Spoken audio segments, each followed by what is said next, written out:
Markets still look calm on the surface, but underneath, pressure is building. Today we break down what actually changes when leadership starts to crack. At our strategy, we do not predict tops. We track signals, sequences, and probability shifts. This is about understanding where fragility is rising.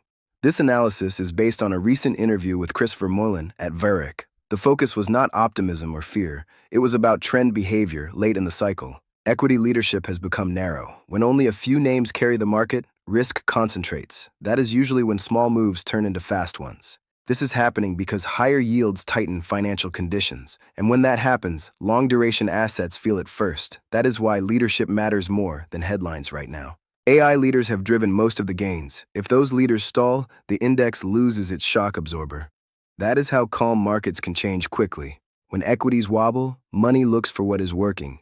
Late cycle, that can be precious metals. But that is often only the first move.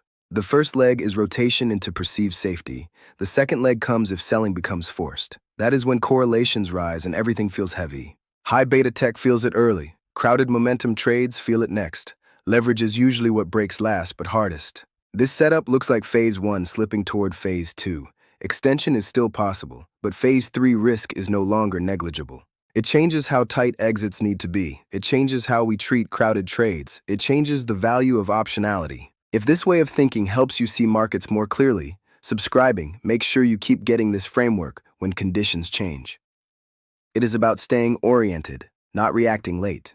Quick note before we continue. This is educational market analysis, not financial advice. We focus on process, not predictions. We are not calling for an immediate crash. We still wait for confirmation, and we still respect trends until they break. Breadth versus concentration, credit conditions and funding stress, and whether leadership stabilizes or fades. Late cycle is about sequencing, not drama. You do not need certainty to manage risk. You need a framework that adapts as signals change.